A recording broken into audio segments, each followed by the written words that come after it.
Samajwadi party के भदोही विधायक Zahid bag के घर में नाबालिग नौकरानी का आत्महत्या करना विधायक के लिए भारी पड़ता दिखाई दे रहा है। अब पुलिस ने विधायक के ऊपर आत्महत्या के लिए उकसाने का मामला भी दर्ज कर लिया है। चर्चा यह भी है कि मुकदमा दर्ज होने के बाद गिरफ्तारी के डर से भदोही विधायक जाहिद बेग अपनी पत्नी सीमा बेग के साथ घर छोड़कर कहीं अज्ञात जगह चले गए हैं।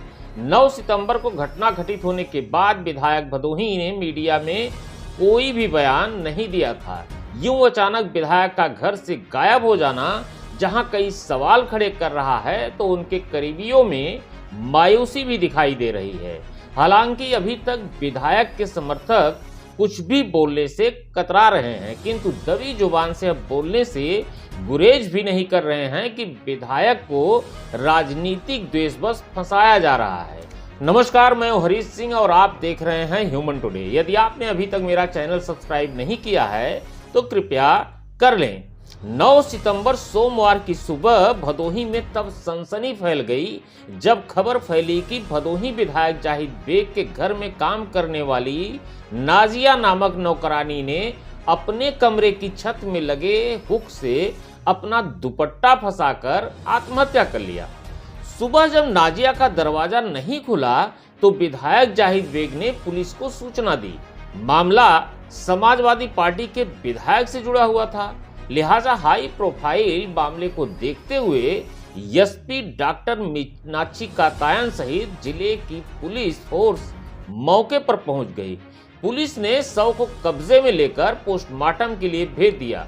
दूसरे दिन विधायक के घर श्रम विभाग सहित अन्य अधिकारियों का छापा भी पड़ता है और मोनी नामक एक और नाबालिग बरामद कर ली जाती है। मोनी वही लड़की थी जब घटना के दिन एसपी से बात कर रही थी। उसी नाबालिग के बयान को आधार बनाकर श्रम प्रवर्तन अधिकारी जेपी सिंह की तहरीर पर भदोही कोतवाली में 13 सितंबर की रात गंभीर धाराओं के तहत मुकदमा दर्ज कर लिया जाता है। इस मामले में एसपी डॉक्टर मीनाक्षी कातायन का बयान आता है कि अभी कुछ धाराएं और भी बढ़ाई जा सकती हैं।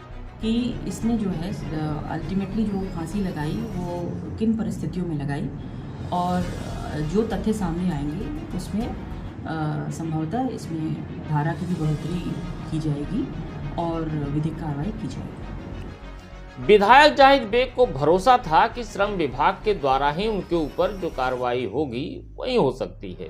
13 सितंबर को विधायक के घर श्रम विभाग द्वारा एक नोटिस भेजकर जवाब मांगा जाता है, लिहाजा उन्हें उम्मीद थी कि इससे अधिक कार्रवाई उनके ऊपर नहीं हो सकती है। लेकिन मामला राजनीति से भी जुड़ा था, इसलिए शांत होकर पुलिस मंथन कर रही थी, जिसका परिणाम 13 सितंबर की आधी रात को दिखाई दे दिया। श्रम विभाग द्वारा मुकदमा दर्ज होने और एसपी द्वारा धारा बढ़ाने का बयान सामने आने के बाद शायद विधायक को अंदेशा हो गया था कि अब उनका आसानी से बच पाना मुश्किल है, लिहाजा अपनी पत्नी सीमा बेग के साथ वे घर छोड़कर कहीं निकल गए। अब भदोही पुलिस सपा विधायक जाहिद बेग के खिलाफ शिकंजा कसना शुरू कर दिया है। उनके ऊपर नाबालिग से काम कराने, काम के बदले वेतन न देने, नाबालिग लड़कियों को प्रताड़ित करने जैसे गंभीर आरोप लगाए गए हैं। 14 सितंबर को भदोही कोतवाली में कार्यरत हरदत्त पांडे की तहरीर पर सपा विधायक के ऊपर भारतीय न्याय संहिता 2023 की धारा 108 के अंतर्गत मुकदमा दर्ज किया गया है। आरोप है कि विधायक जाहिद बेग और उनकी पत्नी सीमा बेग की प्रताड़ना से तंग आकर नाजिया ने आत्महत्या की, यानी नाजिया को आत्महत्या के लिए उकसाया गया। इस मुकदमे के बाद जहां विधायक जाहिद बेग की मुश्किलें और भी बढ़ती दिखाई दे रही हैं, वहीं राजनीतिक गलियारों में चर्चाओं का बाजार भी गर्म हो गया है। बता दें कि सपा विधायक जाहिद बेग सपा मुखिया अखिलेश यादव के बहुत करीबी माने जाते हैं। मुख्यमंत्री रहते जब अखिलेश यादव भदोही आए थे, तब स्वागत के लिए मुरवा नदी पुल के पास विधायक जाहिद बेग रास्ते में खड़े थे। अखिलेश यादव ने अपनी गाड़ी रोकी और जाहिद बेग को बैठा लिया। वहीं लोकसभा चुनाव के दौरान विधायक जाहिद बेग ने लखनऊ में ओपन हार्ट सर्जरी कराई थी, लिहाजा वे लखनऊ में ही अपने आवास पर आराम कर रहे थे। लेकिन जब अखिलेश यादव का भदोही आने का कार्यक्रम तय हुआ तो सपा मुखिया खुद अपने साथ जाहिद बेग को हेलीकॉप्टर में बिठाकर भदोही लाए थे। यही नहीं बल्कि विधानसभा सत्र के दौरान जाहिद बेग अखिलेश यादव के बगल में बैठे देखे जाते थे।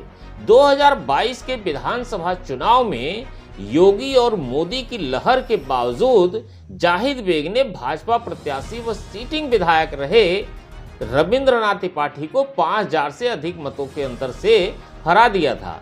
विधानसभा सत्र के दौरान जाहिद बेग लखनऊ में भी लगातार चर्चा का केंद्र बने रहते थे। कभी साइकिल से विधानसभा पहुंच जाना, कभी अपने कपड़े पर पोस्टर चिपका लेना जैसे कारनामे मीडिया की सुर्खियों में बने रहते थे। भदोही विधानसभा में एक चर्चा और भी रहती है कि जब तक जाहिद बेग मौजूद हैं तब तक समाजवादी पार्टी भदोही से दूसरे को प्रत्याशी नहीं बना सकती है। लिहाजा यह कहना अतिशयोक्ति नहीं होगा कि जाहिद बेग के मिलनसार व्यवहार के कारण कोई भले ही खुलकर न बोले, किंतु पार्टी के अंदर और बाहर भी जाहिद बेग से जलने वालों की कोई कमी नहीं है। फिलहाल लोकसभा चुनाव के बाद पिछले काफी दिनों से भदोही की सियासत शांत धारा में प्रवाहित हो रही थी, लेकिन सपा विधायक जाहिद बेग पर हुआ मुकदमा एक ऐसा पत्थर है जो राजनीतिक उथल पुथल पैदा कर दिया है। आज के लिए बस इतना ही। आप देखते रहिए ह्यूमन टुडे। धन्यवाद, नमस्कार।